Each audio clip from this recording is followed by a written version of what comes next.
yung ating pagtangkap, mabay, kasama sarili dyan, kasi yung sarili ang tumanggap. Pero yung pagtangkap natin, doon sa objective na revelation ng Diyos, doon tayo nagpe-fail eh. Objective yan ang sa revelation ng Diyos. Apart from us, God has revealed to us yung kanyang pag-ibig sa pamamagitan ng kanyang anak, at yun nga ay complete sa kanyang resurrection, sa kanyang ascension, sa kanyang glorification. Complete yun eh. Pero sa atin, pagtangkap, yan ang ating panatin eh. So yung paano tinatangkap sa pananampalataya? Bakit? Dapat ka doon sa pananampalataya, doon nagkakaroon yun, yung shifting, yung potentials. Sabi nga natin, ang Diyos na-create yung tao with potentials. Ano ibig sabihin potentials? Yung potentials na yato tanggapin ang message ng Diyos, yung mag-act according to yung sinasabi ng Diyos, according to yung kanyang kaisipan. Ay, yun ang potentials niya eh. Wala yun sa ibang animals na yung potentials yan. God has given yung human being yung potentials na gano'n na matanggap niya. Yung sinasabi ng Diyos, ma-retain niya sa memory niya, maramdaman niya, yun ang uniqueness ng tao eh. So, yung katapatan ng Diyos na ating tinatanggap natin yan. Sabi natin, yes, I believe. Yes, para sa creed life, we declare it to ourselves. Lamang doon sa activities natin, doon tayo nadidislike say. Minsan nagre-react tayo according to how we look at it. Nalimutan natin yung katapatan ng Diyos sa atin. So hindi yun ang guiding principles, yung guiding force sa ating buhay, kundi yung force na nagraran ng siyo, yung ating emotion. So yun naman yung minsan eh. Kaya nga doon na sinasabi na daily repentance. Bakit? Hindi nga tayo tapat sa ating tinangkap eh. Tinanggap natin sa pananampalataya. Pero kung i-examine it, yung ating tinanggap sa pananampalataya, yun din ang ating dinidinay. According to, ano yan? Doon sa ating pag-response sa pangyayari sa araw-araw. Yun ang potentials na nasisip. Nasisip dahil doon sa mga temptation, sa mga pressure, sa mga obstacles, sa mga ganyan. Why? Yung ngayong tao, he cannot do it by himself. Kaya ngayon ba yung definition ng Christian? Ito, pag wala makakalimutin. Ang Christian, di ba? Alisin mo yung Christ doon sa Christian, ang natin I-A-M. Sabi nga ba dyan, ang ibig sabihin yan, I am nothing. Which, yun ang nalilimutan ng Kristiyano eh. Okay, they claim that I'm a Christian. Okay ba, natin, Kristiyano tayo. Totoo yun. Sa ating pananampalataya. Pero yung nandidinay natin na apart from Christ, wala tayo mga kapatid. Yung sabi na, apart from me, you can do nothing. Why? Because you are nothing. As far as yung directional, yung sabi natin, as far as the walking is concerned, walking towards what? Towards the goal. What is the goal? Towards that kingdom na pinaroroonan natin, the realization of that kingdom sa pamamagitan ng growth process. Yun ang natin. Yun ang potential sa mga Kristiyano na nakikita natin dito na the faithfulness of God to us keeps reminding us, halimbawa itong hymn, it reminds us all the time that God is faithful to you. Kaya na, God is faithful to you. Sabi sa ating sarili, God, sabi ng hymn, kinakanta natin, yung kumakanta, sabi niya, yes, God is great, that is faithful. Sa yung sarili, despite of who you are. Kaya nga, ang magaling na itong i-reflect sa mga puwisi na itong natin, pagpupuri ito, worship, dating natin, ang scenario is, we are in the idea sa harap ng Diyos, sinasabi natin sa Kanya, it's a first instance, tunay ka at tapat o Diyos na Ama.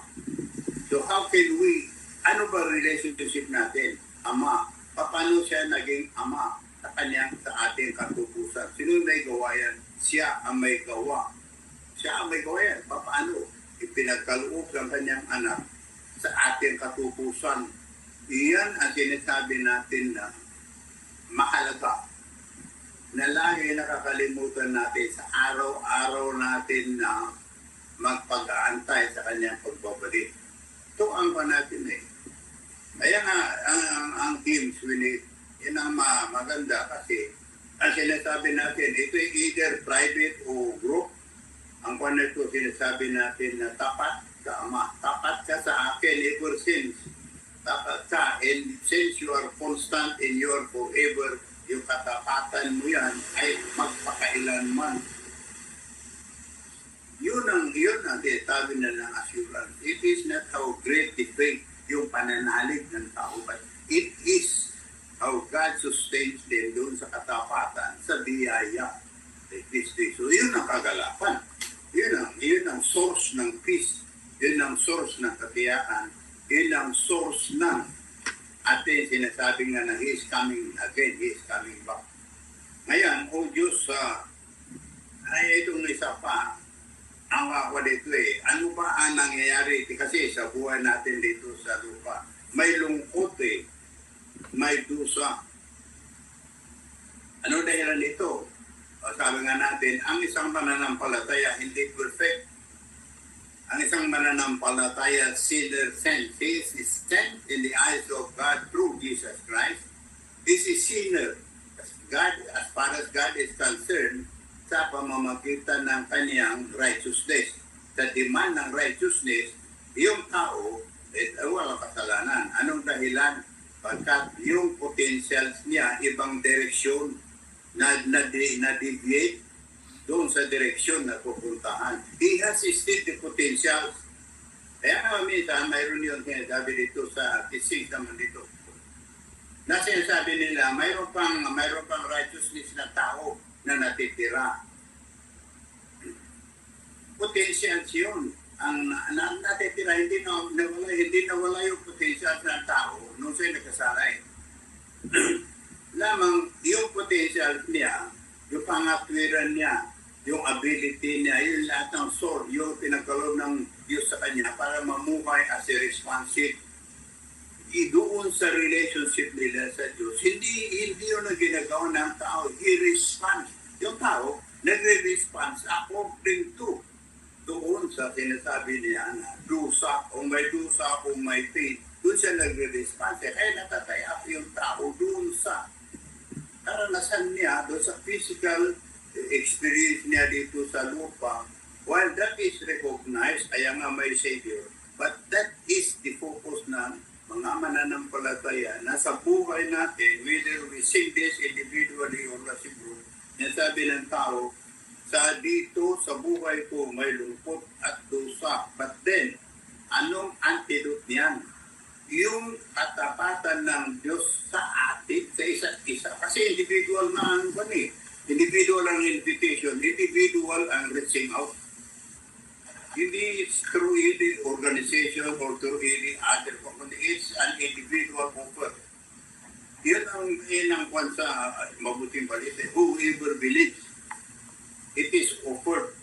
Hindi lang sa Hudyo. Yun ang claim ng Hudyo sa kanila, privileged people. Pero dumating si Jesus, sabi na it is not true you, but it is true me. So, supposed to be, yung role ng Hudyo is to be a means na i-proclaim yang who the Messiah is.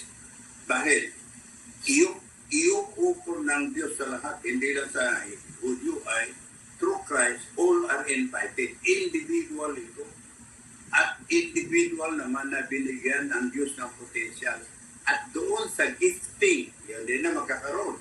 Iba-iba ang gift ng bawat isa upang sa ganon magamit sa kanilang yung kanilang relationship sa Panginoon. That's the individual relationship.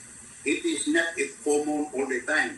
Kaya nga yung human relationship na individual, doon nga ma-intensify ang Holy Spirit so that when they come to us a group, it is not to increase or to yun magpagkakaisa doon sa dosa, kundi makita nila, mag-encourage sila sa isa't isa doon sa katapatan ng Diyos sa bawat isa sa kanila as they have experienced it sa buhay nila as individual.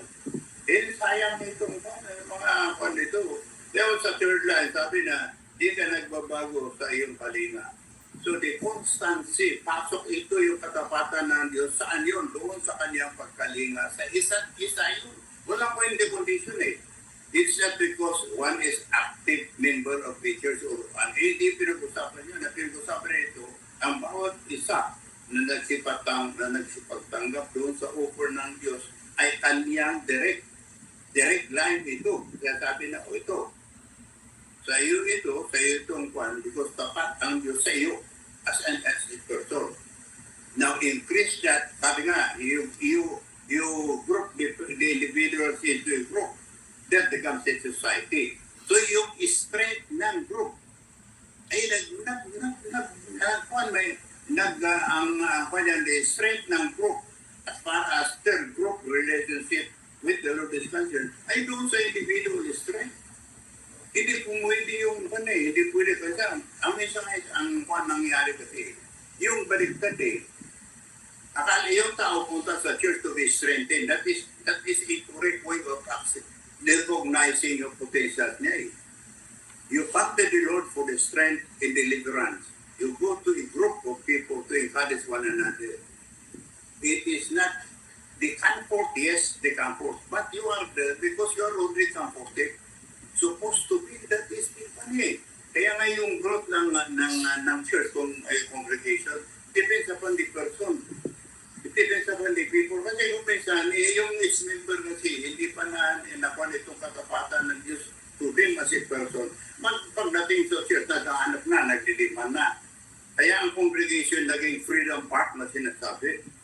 The way you can come to the congregation and shout your curse, that is not the purpose of coming to a group. Yun ang problema. Kasi doon sa group, okay, maunawaan kanila, tatanggapin kanila. But that's not your purpose of being part of the group. The purpose of being a part of the group is to be an asset, not to be a liability to the group. Kaya ay yung hindi nga nangyari because of the pain and dusa, lungkot at dusa, ang tao nalulungkot, hindi doon sa tapat sa kanya, yung creator niya, kundi doon niya binubuhos sa congregation. Ilang ko na yun. Kaya dami, yung mga bakit nagkakaroon ng gap sa among members or even mission organizations or because of that. Hindi nila nakikita yung individual na kanila, kundi nakikita nila yung organization na yun ang life. Yung pang life, yung source ng kanilang yung sustenance, maintenance, stability sa kanilang pananalig. Kaya doon sa organization, iyon ang mahirap. Kasi it is not the organization that sustains the person. It is His Lord and Savior. And that has been established na kung ito. Kaya nga, tunay ito ang mga pag-asa. Ano ito ang pag-asa ng mga mananampalataya? As long as I am attached with Christ, I am a Christian. Yun ang kanyang kwan sa sarili niya. Okay, so mga kwan ito, wagas, ano yung wagas? Completeness, fullness. Yan ang kwan. Pagdating doon sa stability, yes, you are whole. But yung stability ng tao, nadidislodge na imbalance. Kaya, pero ang Diyos is the whole, tunay ka na ito, inikot ng tapat. Ano yan? Itong sinasabi na araw-araw we experience, ano ito ay yung pag-ibig, maasahan, aming kailangan at kakamtan. Bakit ninaasahan natin ang ating pangangailangan? Ano kailangan? Diba doon sa Matthew, sabi na what you need is sure. except your, ano yan, ang sabi na yung luxury. Yung extras, yung unnecessary thing, that's, sabi ng Panginoon na hindi mo naman, hindi na kailangan mo, yung kailangan mo. Ang sabi na, that is assured. God knows who you need, and God provides that. But as to other ways, you can bring it all to the Lord, ay ang Panginoon ang padin. But dahil sabi nga niya, kakamtan because it is promised by God, not because we ask, not because malakas ang ating pananalig, kundi yun pag-ibig niya sa atin ay at siya ay tapat sa kanyang pag-ibig at yun nga ang makakamtan natin. Bakit? Dahil lubusan nga ang kanyang biyaya.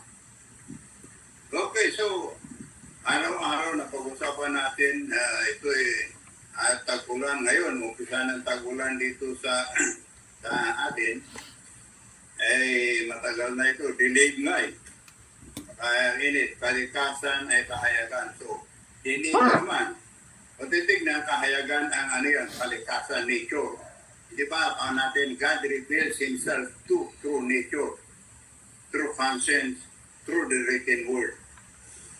So, yun ang sinasabi na kalikasan all wherever you are. Kaya doon sa Roma, sabi niya, how does God deal with people who have not heard yet the gospel? Ang sabi niya doon sa Romans, according to what has been revealed to them. Ito ang fairness ng Diyos ng ating titignan. That's how fair God is. Hindi yung life is unfair ba yun? Ang sabi na. Life is unfair. Yan ang laging sinasabi ng mga tao ko eh. Unfair daw ang buhay. Unfair ang life. Life is unfair. Unfair. Life is unfair.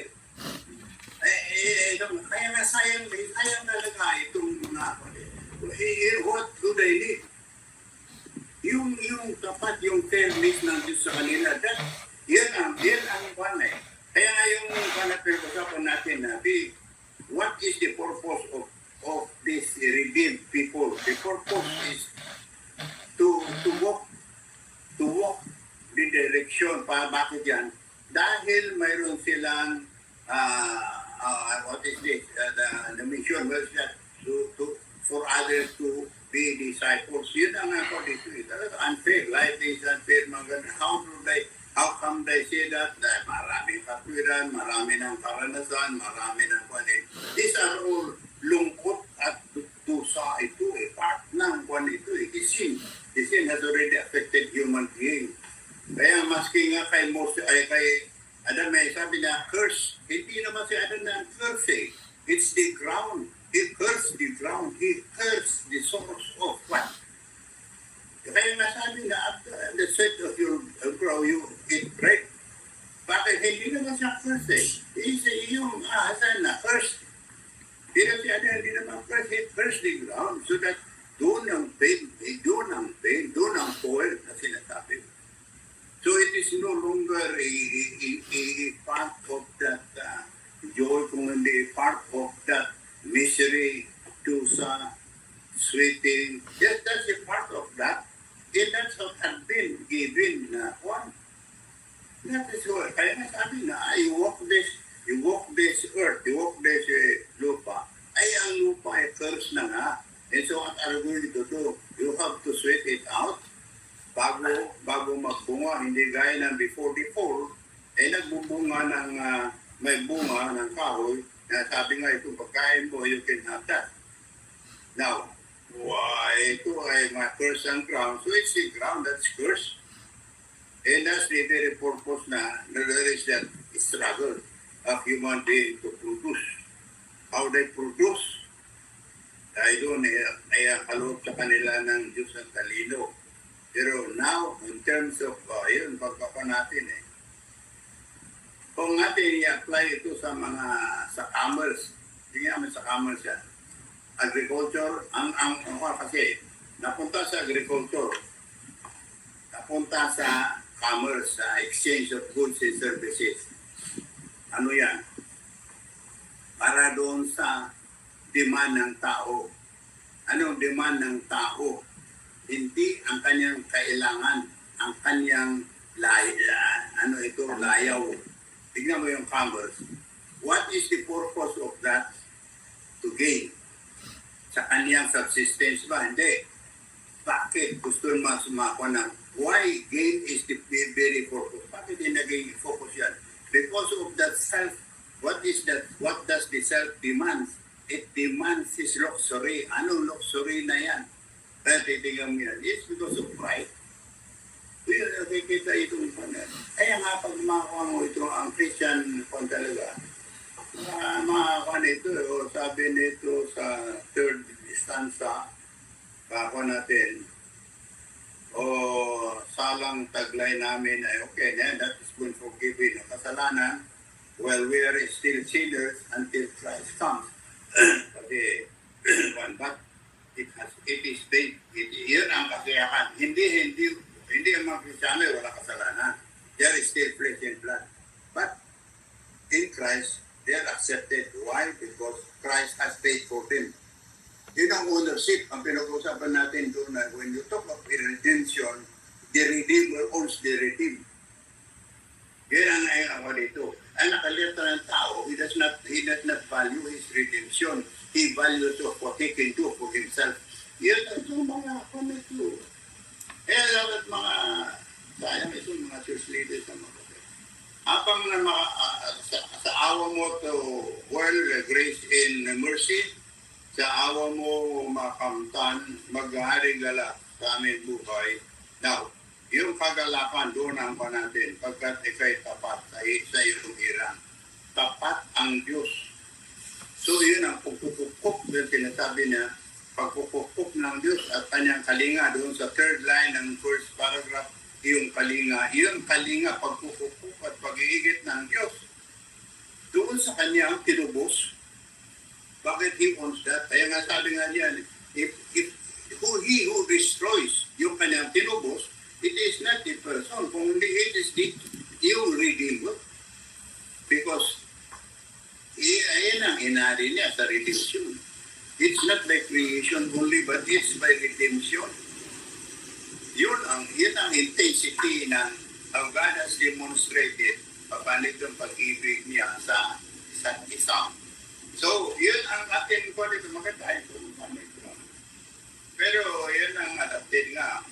Dahil na Pilipinas ito, 2 season ito, ngayon tagulan. Kaya pahayagan ang kanyang by nature. So, even tagulan himself, may flood yan. Sa August na ito, laging may flood sa Manila. No? Pag birthday ni Trace, may flood. Yun ang issue kay Chris. Pag by birthday yan, flooded sa Camarines. Wala na, mga patok ng kwado nun sa Camarines, naglilimas si Trini. Gusto naman Trini maglimas. Limas, dami.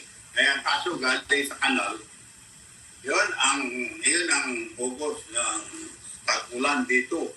Pag tagulan yan, may flood yan, birthday ni Chris. Kaya si Chris, tagulan. Okay, so atin iliin pa natin, kasi pinag-usapan natin dito kasi yung mga tinupos. Pinag-usapan natin dito sa chapter, sa 1 Peter, atin pinag-usapan nung ipagpatuloy natin, yung atin pinag-usapan doon yung 1 Peter, doon sa chapter 1, na verse 1 up to 2, ang atin na last time. Ngayon, ang pa natin dito ay sa chapter 2. Ang pa natin ngayon, bago tayo pumunta doon sa chapter 2, verse 9. Umpisa sa 9 to chapter 2, verse 9 to 12. Pero diyan sa kwan, hindi natin nakakuan dito sa chapter 1, kasi atin sabi natin, ano ang pananaw. Kaya, paano tinisignan ang Diyos ang kanyang mga tinubos.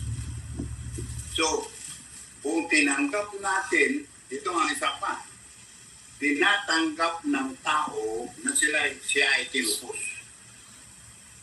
Ito, so, babalik din at babalik doon sa individual participation and decision. Ito ba ay tinatanggap ko? Ito ang tinatanggap ng tao yung offer ng Diyos sa kanyang pag-ibig sa pamamagitan ni Kristo Jesus. At ang offer nito ay tanggapin si Jesus as a Savior. As a Savior, ito ang kwanitibit. Ngayon dahil siya ang Savior, siya ang Lord sa mga tinubos. Ito ang 190. So pagdating dito, how God looks at His people na tinubos. Ang sabi ang ako natin dito ay sa pamamagitan ng banal na kasulatan atin makikita kung paano tayo tinuturuan. So ating gagamitin itong doon nga sa 2 Timothy 4:6, sabi na inspired 4:6, rebuking. Itong sa akin, nakikita natin paano ito tignan. Ito sa pananaw na ipinihayag ni Peter sa mga tao na nakakalat sa Asia Minor. Ngayon, Turkey and ngayon sa Asia Minor. Ano ba ito? Yung mga tao na sumailit. So, si Peter ni specific ikon ito. So, election ay choosing. Sino gumawa ito? Ang Diyos. So, ito ay mga mananampalataya. Kaya, hindi para lang sa kanila, kundi paano tayo na isama dito. Kung halimbawa, if we want to make use of these verses, paano natin magamit sa ating sarili? Ano ba koleksyon natin yan? Ang mga taga-Asia Minor yan, that was long time ago. Hindi doon sa eleksyon ng Diyos sa pamamagitan ng kanyang anak. So, nakasama tayo dito, na maski sa Old Testament, paano nakasama din sa mga sumunod na ebanghelyo. Doon na-evaluate according to how God has revealed Himself to people through His Word. Ay ito'y nasama na elect. So kung pinag-usapan natin na eleksyon ay sa kay Kristo Jesus, so doon tayo nakasama. We are all but object of salvation sa pamamagitan ni Kristo Jesus. So kung ating tinatanggap, yun ang angkwa natin eh. Ang sabi ng Panginoon, ang ino-offer niya is ang pag-ibig niya sa kanyang buktong na anak. At ang sabi niya, he who believes, and believe, yung ability, yung potential ng tao to believe, inasa kanyang inherent yan dahil doon sa garden ng Eden, ay nagkakausap sila ang Panginoon at naintindihan ng tao. At yun na nga, inasahin doon sa Garden ng Eden. So yun ang sinasabi na, is paano? Ang tingin at ayon dito sa sulat ni San Pedro, sabi nga natin na, ang mga anak, nire-recognize nila dito sa word. Dahil dito sa word nga ay corrupted by sin, every heart is corrupted by sin, stranger sila. Yun ang itong natin. Ito yung mga Kristiyano na nabubuhay na sipagtanggap na apart from Christ they are nothing. Yun ang tingin ng Diyos kanila. Dito sa lupa, stranger sila. Bagamat sila nga ay anak ng Diyos in Christ Jesus by faith, habang tayo ay nag-aantay sa kanyang pagdating. So ngayon, ang tingin ang Diyos sa kanyang mga anak dito sa lupa ay stranger sa yan dito sa kanilang kinaroroonan. Yun ang awareness na sinasabi itong ni Peter. Since kasama ang lahat dahil kasama siyang ang katubusan ng Panginoon ay para sa lahat. So doon tayo napapasama. Tapos sinasabi dito, para ba itong misnis? Halimbawa, sinabi ito stranger. Kanino ito sinabi? Pasok doon sa Asia Minor. Sino ba ito? Sa mga mananampalataya. So, tayo naman, o ganun din sa pananampalataya sa Savior tayo na sama lahat. Kapag iisang Savior na ipinagkaloob ng Diyos para sa lahat. So, yung kanilang lifestyle maaari iba. Yung kanilang pamamaraan na iba. Pero iisa ang tubusan ng bawat isa. at papaano sa pamamagitan ng pananalig. So it is not what we can do in every race or situation or ages, kung hindi, it is how we accept what God offers us in our own individual, unique life na kaloob. So, ang tingin, stranger kayo doon, ang tao, hindi ito nagkakaroon ng tao O minsan, yung tao hindi niya naalalaman na dito sa lupa is one of the strangers. He's an stranger. Ang napag-usapan nga natin, pilgrims. Pilgrims, wayfarers yan na sinasabi na yes, we are just walking by. We are passing by. The world is passing by. We are just passing by towards that realization of His kingdom na wala na yung luha, wala na yung pain. So, itong ang kwan niya doon sa baba kasi doon na-mention din my God the Father doon sa verse 2. My God the Father, doon sa Holy Spirit, doon si Kristo Jesus, kaya nabanggit niya yung blood. So, sa atin, mga mananampalataya, yun ang awareness. Alam nila, clear sa kanila yan. Na by the blood of Christ, sa buhay lamang ni Kristo, sila tibubos. Doon yung kahalagahan ng tao na nakakuha. Kaya kung minsan nagkakuha kasi, being a stranger is not being a part of any place or you are just walking by. You are just passing by. So while you still be a part of that, but it is not your destination. It is not your goal to be a part of that life. Why? Because as tinubos, ang tingin ng tumubos, bawat isa ay dito sa lupa, stranger. Ang panito ay, panito, bakit naging stranger sila? Kasi dito nga sa yung they are elected by God, they are chosen by God. Ano ito? Sa pamamagitan ng kanyang buktong na anak. So, yun ang ibanghilyo na naging paulit-ulit na sa tao. Kasi nga, nare-reflect tayo doon ay yung Holy Spirit. It's the sanctifying, it's the process, it's the building up, it is the molding, it is living, it is sustaining. Sino gumagawa ito? It's the Holy Spirit na ipinagkaloob ng Diyos sa tao upang while He is still a stranger on earth walking towards the goal, the realization of what He has received by faith, ay yun na nga ay manatili at magtagumpay. Saan? Doon sa pag-ibig ng Diyos. Kaya, ang pinag-usapan doon ay yung pag-ibig ng Diyos ang power. It is not the raw power na pinag-usapan dito. Kasi dito sa lupa, iba ang power na pinag-usapan dito. Ang pinag-usapan dito, ano ang gusto ng tao? Popularity and power. Why do they need excesses? Because of that carries with the power. Bakit nagkakakuha ng buhol-buhol ng tao sa economic? Because that carries with power.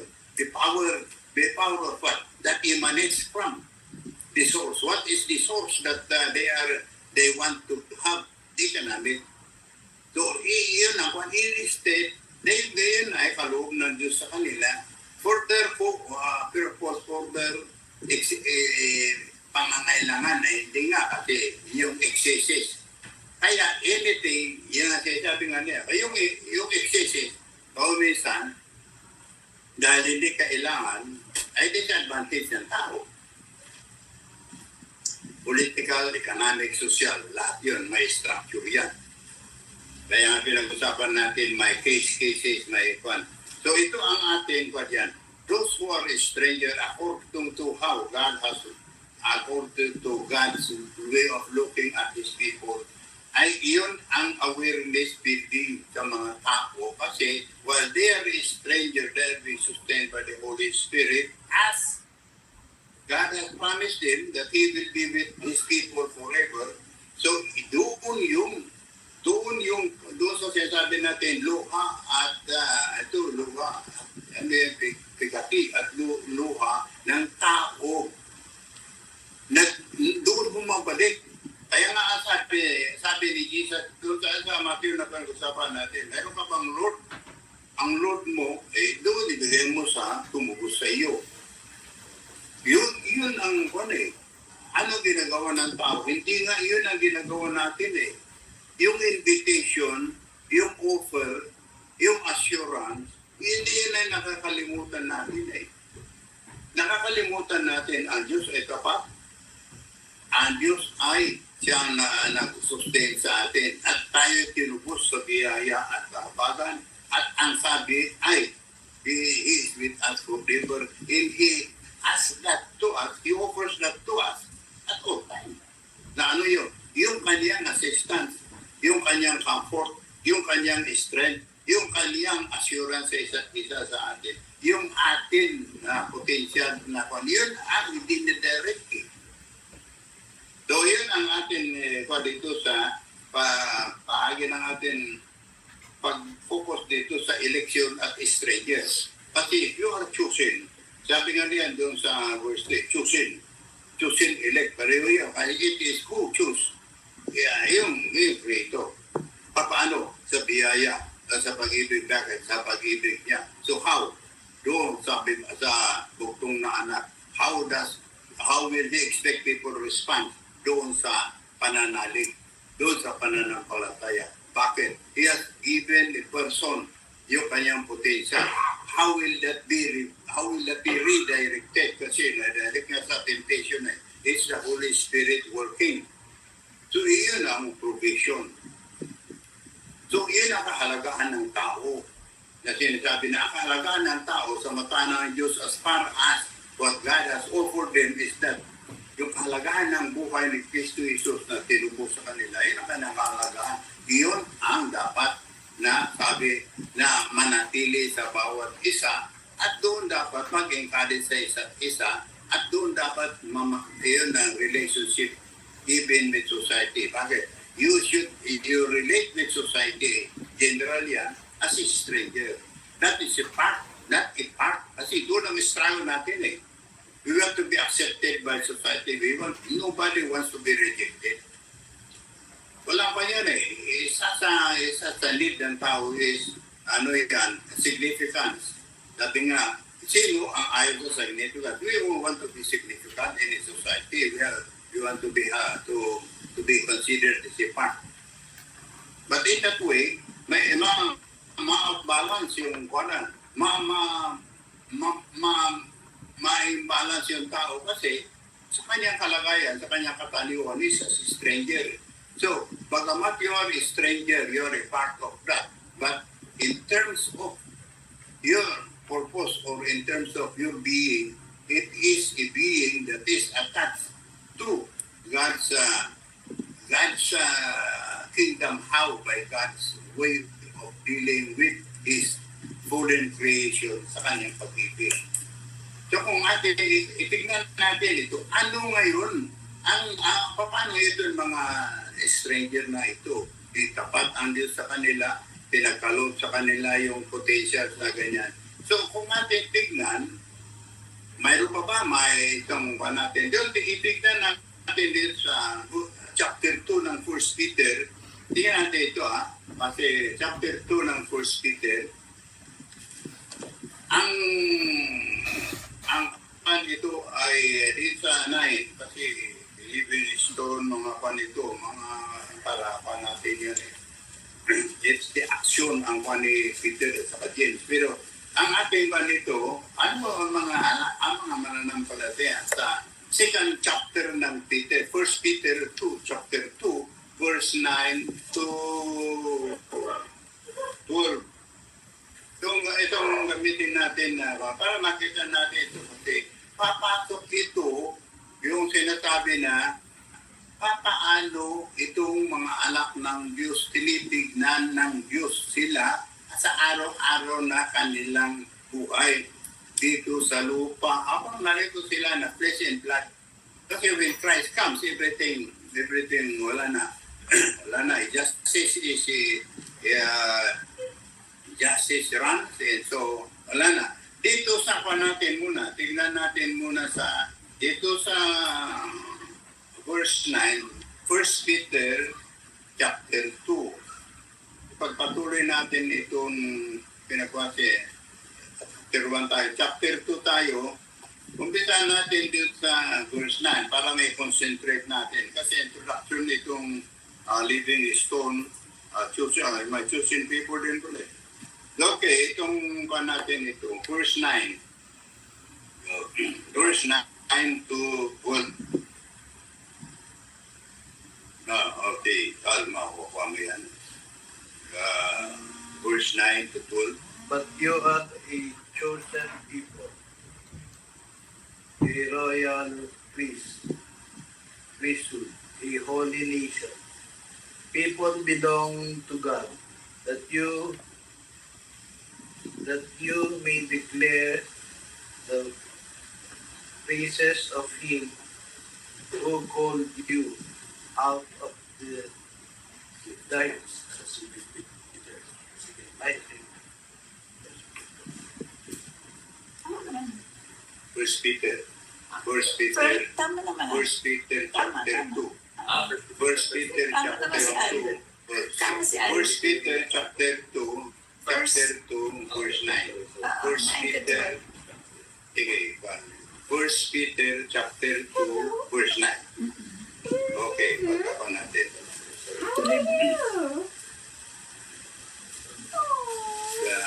Verse 9 to 12. That you may declare. Belonging to God. Okay, parang pa natin. Ipapatuloy natin itong pa natin. Sige. Okay. Dear friends, 12. Ay, 9. but you are a chosen people, a royal priesthood, a holy nation, and people belong to God, that you may declare the praises of Him who called you out of darkness into His wonderful light.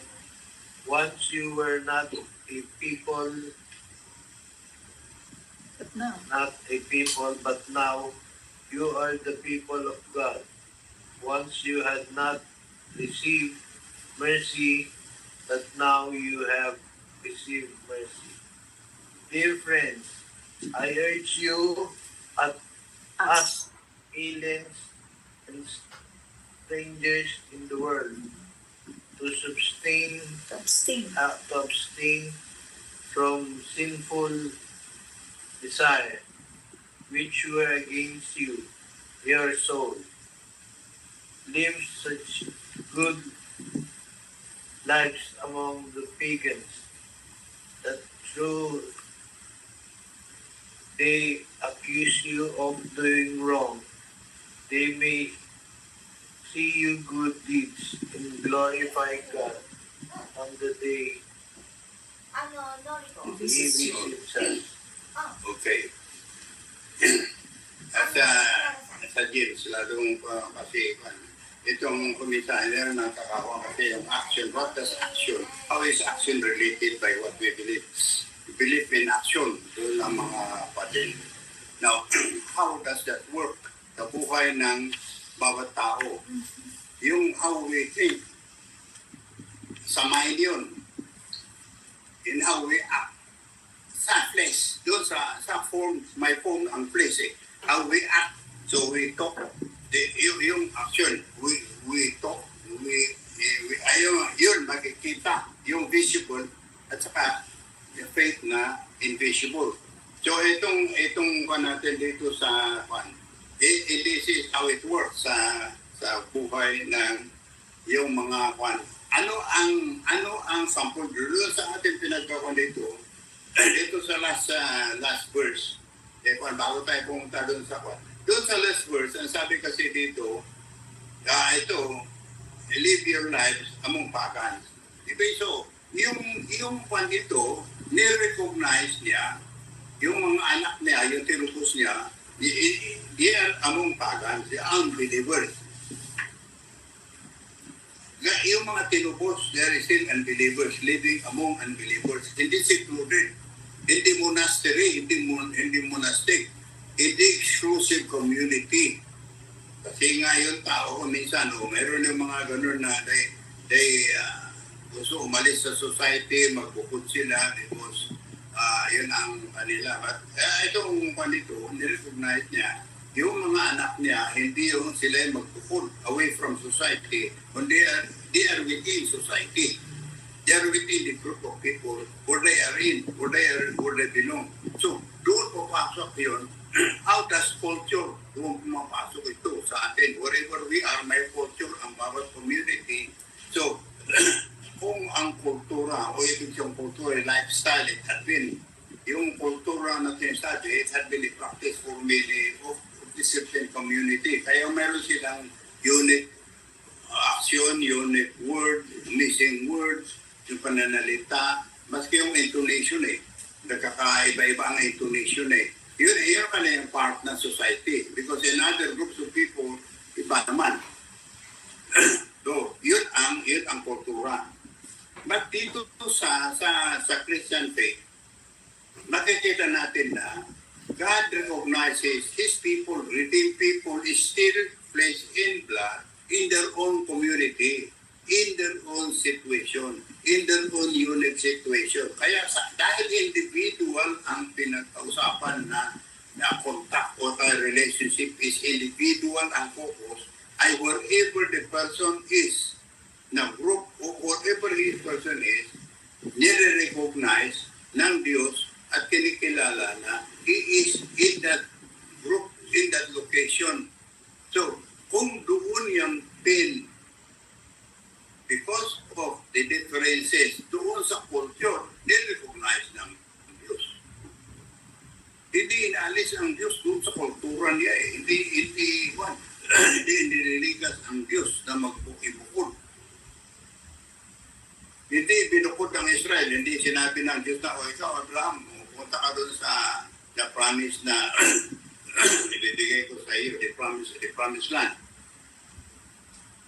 Hindi binukod si Abraham because he wants Abraham to be secluded from doon sa kanyang society, sa kanyang Mesopotamia one. So, yan ay fertile ko kasi yun Yun ang Mesopotamian doon sa Euphrates River, fertile soil yan hanggang doon sa kaya doon yung agriculture, doon yung yaman kung titignan, doon ang wealth ng Kanaan, doon sa si fertile yan ng anong ito anong kapwa dito sa fertile crescent na sinasabi, doon yun. Dahil doon sa river na doon sa Nile, doon sa yun. So, ito ang sabi nga niya na yung tao nasa kultura, that is recognized and that is itong assurance ng Diyos sa kanila. Now, while there we among pagan, anong sabi niya, yung buhay nila doon na makikita anong role nila doon nga sa an agent for sabi niya, ang Panginoon ang makikita paano yan para makita ng mga tao yung society na kinaroonan niya yung kanilang uniqueness. Ano yan? As a Christian. So, yun ang how will it work? Doon nga sa atin, sabi natin na doon sa una, sanctifying the work of the Holy Spirit. So, while may concern ng tao doon sa kultura nila, hindi papalitan ng kultura, kundi yung tao, being a part of the culture, unique culture nila, ay mahango mula doon sa objective of worship ng kultura, yung culture, at ma-i-attach doon sa Savior. So, hindi sinasabi na masama ang kultura. Ang kultura, pressure yun sa tao. Pero hindi yung masama dahil yung tao doon siya nabuhay Ang kultura ay practice yung lifestyle ng tao. Yung tao ang ang object of salvation. So yung kanyang practice and way of life, dahil it had been developed for years na yan, masimula sa ninuno nila, hindi yun ang object ng Kristyanismo na palitan ang tao mula doon sa kultura nila, doon sa practice nila, kundi yung tao, yung kanyang object of worship. Anong object of worship? Yung kanyang yung kanyang kultura na doon yung assurance kasi niya, kasi doon siya accepted eh. Doon siya at peace. Doon siya kabagay. Oh, he is used to that eh. People around him are used to that also. So, they can communicate. Yun na tinatawag na commonness in terms of culture. Yun na inang ko na, inang ko na eh. So, there is always the need of a person to, sa pananalig, hindi din sa aksyon, kundi sa pananalig, mag-umpisa yung attachment doon sa Savior. Now, how? Doon sa nakikita nila yung mga Christian na ano ito, na naka-attach kay Christ. So, it is Christ ang dala, kung yun ang ng grace. Di ba sabi natin, we stand on grace. That's sabi ni Paul. If we ask, if we pray, if we complain, if we have all these problems, we are doing it in grace. And we know that God recognizes the complaint, the yearnings, the pain of His people while they are still on earth, because they are still a part of that society they are in, and yet they are stranger on that society. Kaya I don't know, kakaiba eh. While you are a part of the culture, but you become a stranger when your loyalty or your attachment is in Christ. Bakit? Sapagkat your purpose in the group is for the others, for other people to be disciples of who? Yung tumubos.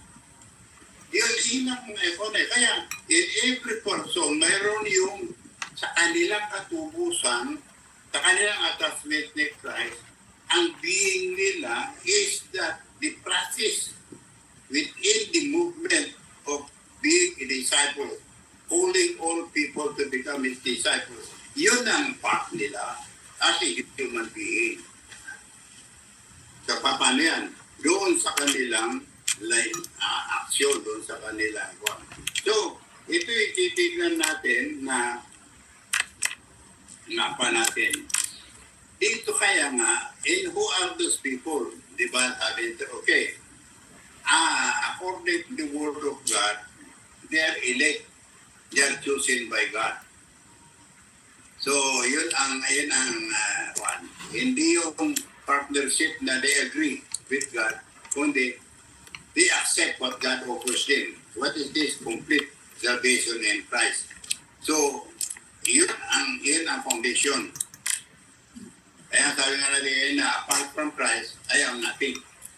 Now, dahil stranger sila, chosen people sila, kwan nila, paano ngayon na tingin ang Panginoon sa kanila? Dito sa 9, tingnan natin sa verse 9, kung ating titignan ay, tingnan mo ang sabi na, you are chosen people. Pinalit doon sa chapter 1, na pinag-usapan natin elect, stranger elect. Tingnan itong how God works sa kaniyang salita ito para sa mga nagbabasa, para sa mga anak niya. Binabalik at binabalik yung relationship. Sabi na, but you are chosen people. Ito, recipient ng mga kwanito. Anong chosen? So your relationship is that you have been picked.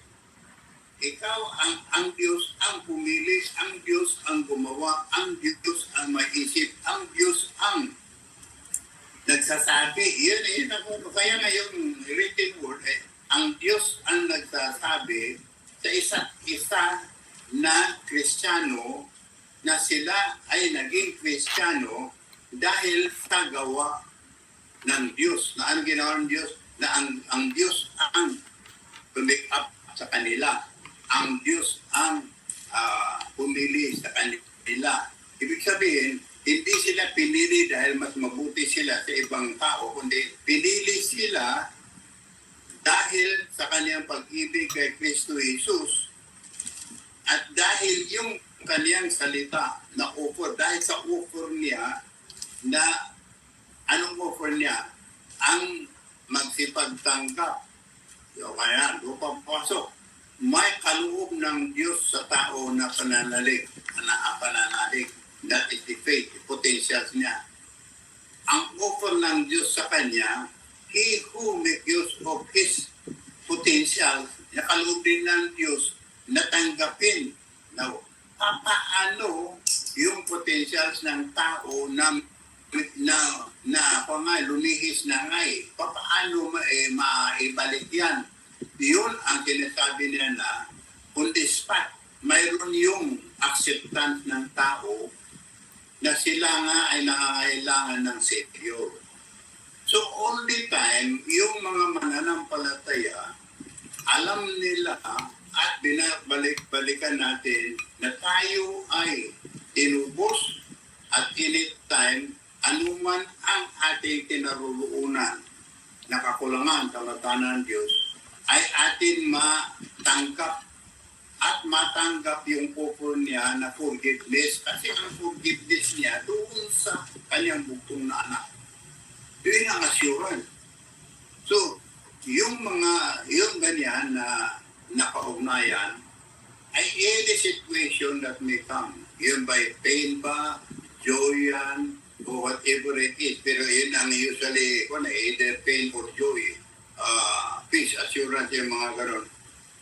Yung nag-choose sa atin, yung Diyos natin, yung tumanggap sa atin, sa kaniyang biyaya at kahabagan, ay He stands with us by His Holy Spirit as His chosen people para lumakad doon sa ating lakad na agent ng sangkatauhan na sila ay maging disciples ni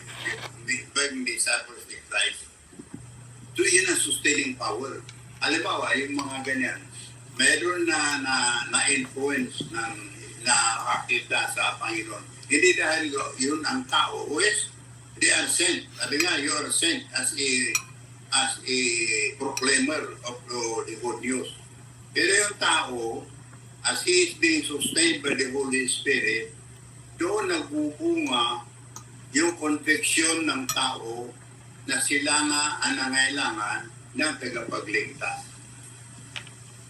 So itong buhay na kahalagaan ng buhay, ang buhay ng tao ay assured ng Diyos sa kaniyang pangako ay tapat siya. So as a chosen people, tapat ang Diyos sa kaniyang pagpili, sa kaniyang pag-sustain, sa kaniyang pag-comfort, sa kaniyang pag-provide sa pangangailangan ng kaniyang mga anak.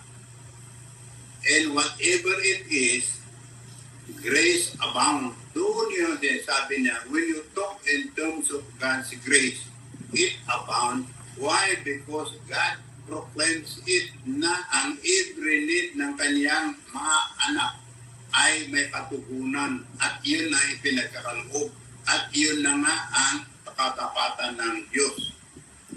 Ang tao, nagkakaroon lang yung excesses. And that, kung excesses ay hindi mabuti, hindi nga nakawan. But yet, doon ang frustration ng tao. Dahil doon sa layo ng tao, doon nagkakaroon yung kwan. But God His mercy is still of course, hindi naman nagbabago. So, pagkatapos ito sinasabi na, kung tingnan natin, priesthood, o tingnan mo ito, ang tingin ng Diyos, ang how God looks at us in Christ Jesus, siya ay priest. Bakit royal? Kasi ang tumubos sa kanila ay naging hari, naging the Lord of Lords. Kaya, post-resurrection, ito ay na-realize sa buhay ni Kristo Jesus.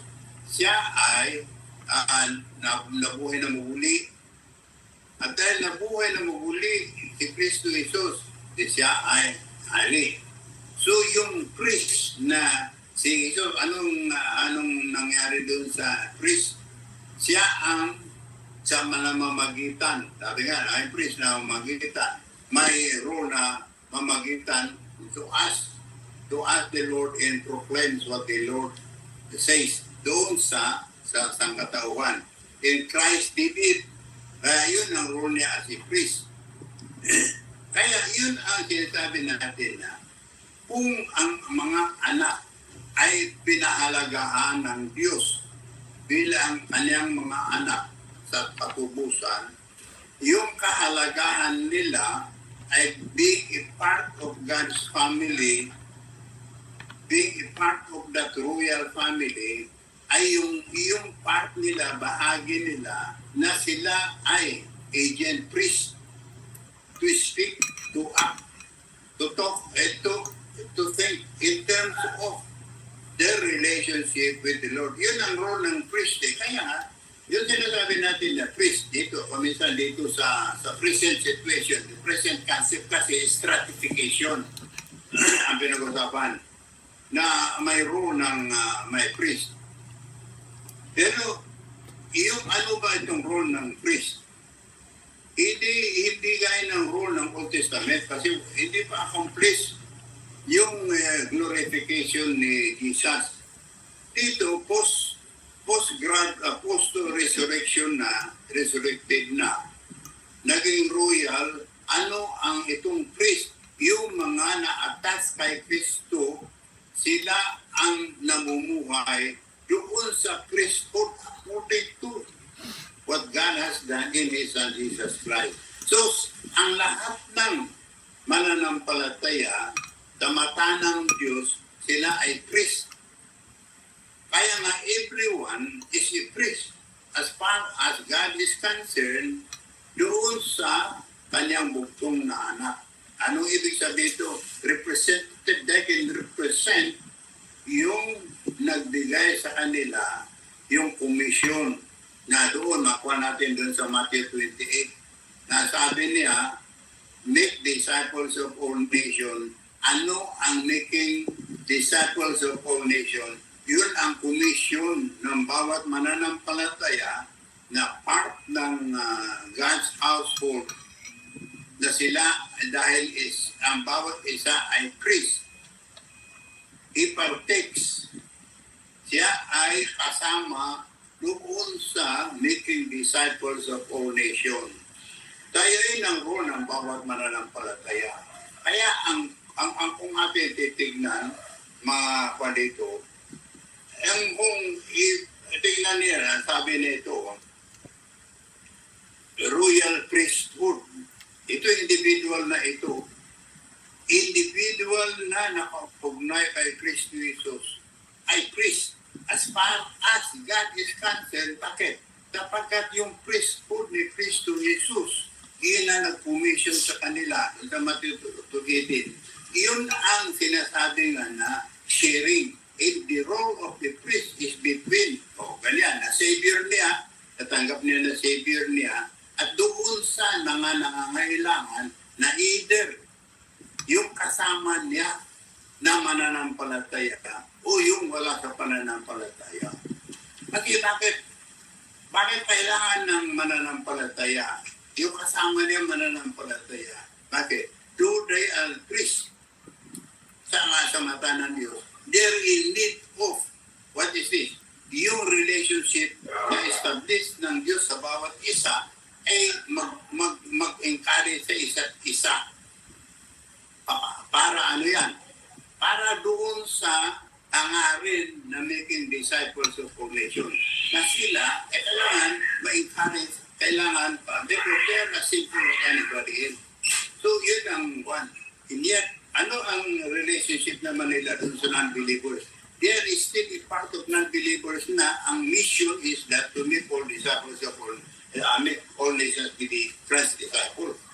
So yun ang movement, yun ang practice. So each one, dahil part of the royal family kay Kristo Jesus, is one as a priest according to yung specific talent, specific time, specific area na kinaroroonan yung anak ng Diyos at yung sustenance o kaya yung ability, yung enablement ay naroon ng Holy Spirit sa bawat isa sa kanila.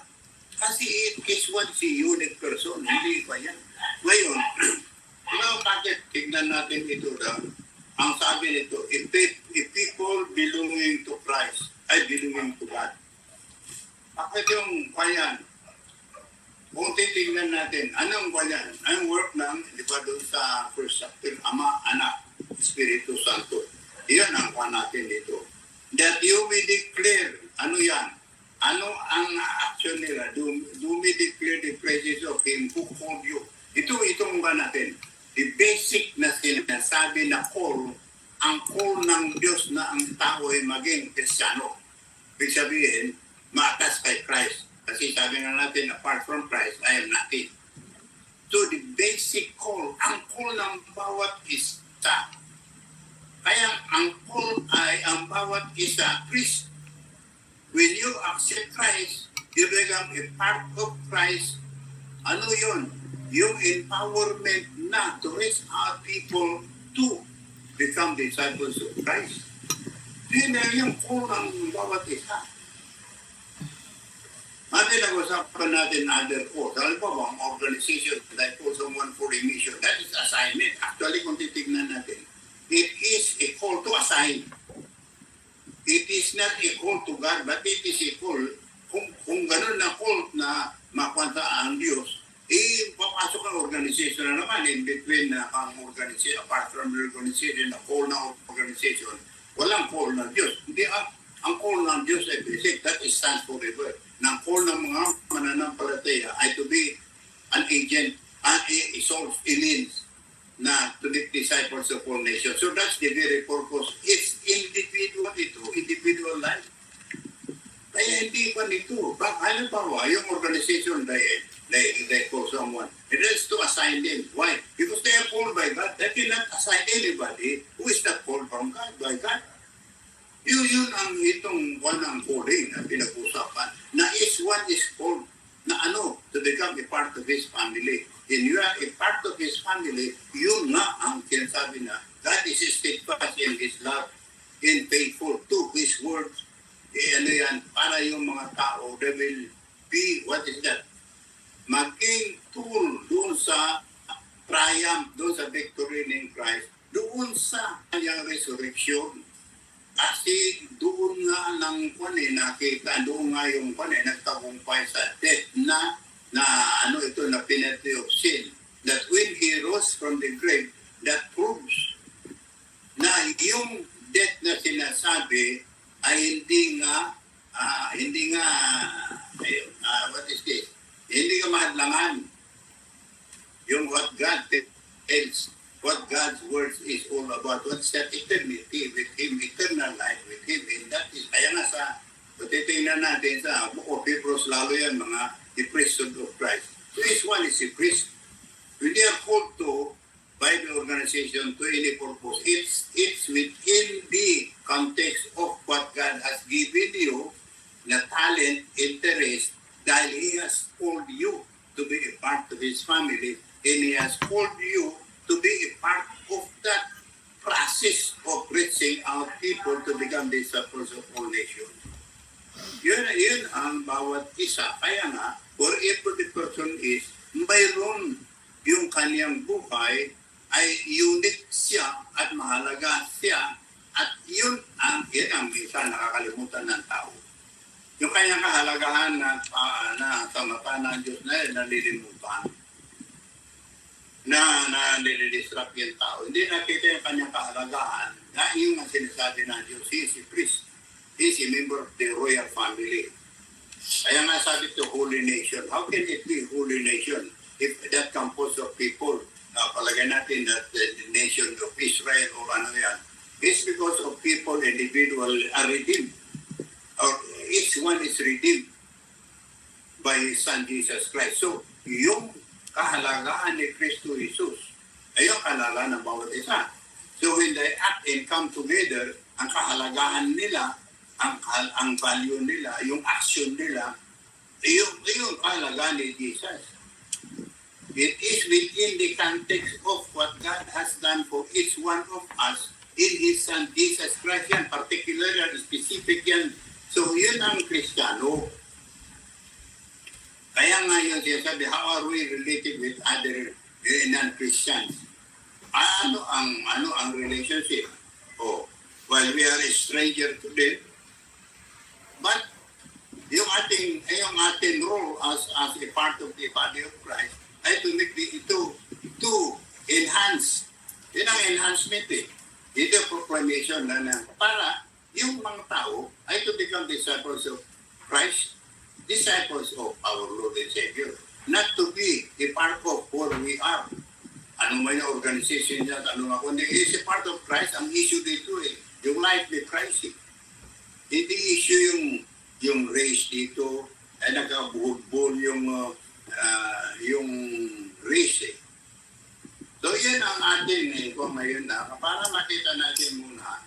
Kasi ang sabi dito, right, who declared yung sa verse 9, God that He declares you praise to Him who called you out of darkness into His light, wonderful light.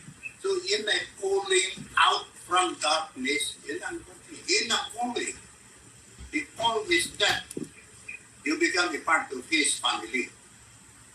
And when you are a part of His family, you have that inherent role to play. What is that role? He enables everyone to be an agent, to be a man for the whole world to become disciples of Christ. Yung ako natin sa Matthew. So yun ang ating tignan. At yun ang i-militin natin. Kasi individual ito eh. Ang kahalagaan natin, yun ay pinagkaloob yan. Oh. Sabi nga doon sa Paul naman, sa Corinto, sabi, you're a new creation. Yun, and that is what is meant to be born again. Sabi nga niya. Ano yan? Yung royalty pa na. While we are still in our local situation, locality. Yung loyalty, what is that? Yung claim ng Diyos sa atin. Hindi yung claim natin. Because nadidislike na tayo doon sa ating claim. Pero what God says, na claim niya na tayo ay tinubos at tayo ay part of His kingdom and tayo pinagkalooban ng strength na ganyan by His Holy Spirit. That goes whatever the word is all about. Yun ang joy, yun ang assurance, yun ang peace ng mga mananampalataya. Despite of what they hear, despite of what they experience, despite of what they know, ano man yan, that is not the issue. The issue is what God, how God deals with you and what God claims about you, in what God has told you, has promised you, and how God looks at you, how God relates Himself with you. Yun ang existing power. So sa susunod na ako natin, itong ikuha natin ay bilitin nga ito kasi itong pagkakuha natin para pag magkaroon tayo sa mga details, muna tignan natin, who am I? Doon pumasok, who am I? In the eyes of the Lord. If you are a part, are you a part of His kingdom to Jesus Christ? Are you not? Doon ang issue. If you are not, then yung kasi spiritual discernment nga you cannot discern what God offers you unless the Holy Spirit works and not unless you accept what is offered. Now, how will it work? Yan, apa natin. Para ipa natin muna ito. Siguro diyan muna. Each one is a priest as far as God. Why? Because God has called you to be one. Yun ang mali. And if you are a priest, you have your loyalty to Him, and you have your life is to praise the one who called you out from darkness into His marvelous light. Okay, so yan ang kuha natin para na tayo dito sa muna. Kuha natin, parang i-meditate natin yan. And saka natin pagpatuloy sa next one. Itong, kasi yung mga description of who we are dito sa susunod ng mga kuhan, alien stranger, ganun din. Then papasok itong action. What action should, expected action sa mga kuhan. That's the time we can also see how it is applied sa atin. How we accept what God has told us and how we deal with what is happening around us and to us in Him ourselves. Dahil what are we to use? What are we to apply? How are we to walk? Yun ang pumapasok na yan. as a part of the royal family, how are we to do it? Because if that is how God looks at us and He claims us to be, how shall we walk? Ayun ang hindi natin itinatanggap pa. So yun ang examine din. Kaya nga sinasabi natin, we keep on meditating on this because that is how we accept, how far we deeply accept, how deep we are in acceptance of what God calls us. If He calls us the priest, do we accept that? Because una yun ang sinasabi. First and foremost is that do we accept what God offers us? And if we accept His Son, Jesus Christ, then yun ang sinasabi nga, discernment. Discernment. Yun ay magugro ang tao sa discernment as the Holy Spirit lead. So yun ang kagalakan, kapayapaan, yun ang assurance. Wherever we are. If God sustains us by your Spirit, as we are, while we are still strangers, that is our assurance and that is our peace. In any situation like this, the peace of the Lord abounds, our grace abounds, and peace of the Lord sustains us.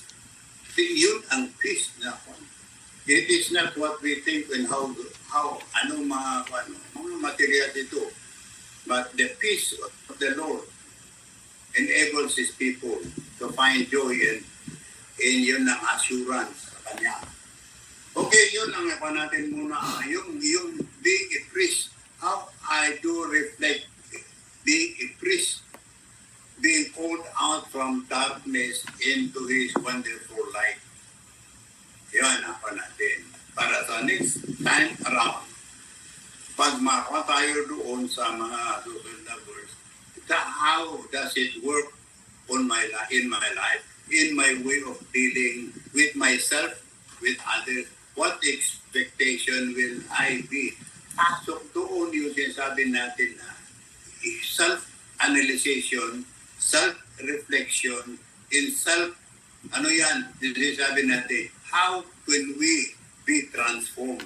Kasi yung minsan kasi mayroon yung tinatawag na reformation. Ang kailangan ng tao yung ma-transform, hindi ma-reform. Yung reformation kasi you deal with, you still negate the old parts of the people. Yung transformation is to mawala, ma-reform, another form na. Hindi yung the same form being used. Alam mo, bilagyan lang yung, itong plastic na butas. Yung plastic, kailangan alisin yung foam yan, i-reform ulit. Kahit the same foam, the same tayo ganyan. Kaysa ang ginawa ko yan, diligit ko yung glue ni Ayo yan, yung glue. Ay, hindi lagi akong glue. So yun ang tinatawag na ma-reform yan, magagamit. Pero hindi ganoon. So yun ang natin because that is a self-examination dahil in the situation na ganito, ang kailangan natin yung how does the Word of God works in my life? Yan ang natin. Bakit? I am a stranger here on earth.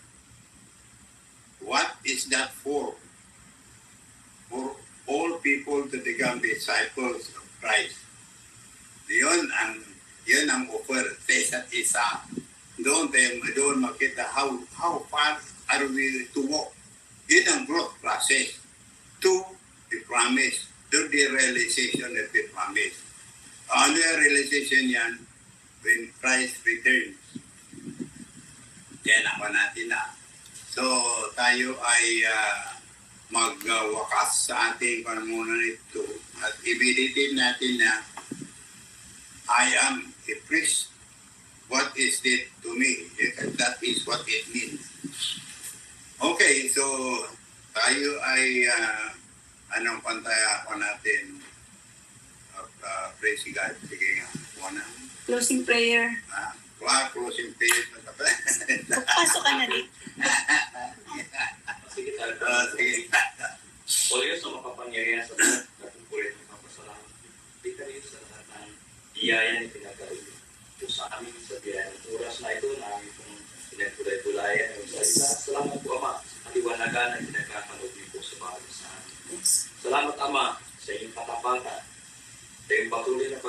kagalingan sa iyong mga anak na dapat na kahit hindi ko tapat ang iyong anak ay nananatili ko kayo, O Diyos. Yes. Kaya nagpupulit, papasalamat ko kami. Yes. At thank you. Hiniling ko namin, Ama, na naway kami po inyong patawarin at lihisin sa aming mga kasalanan. Tulungan niyo po kami, O Diyos, na mamuhay ayon sa iyong kalooban.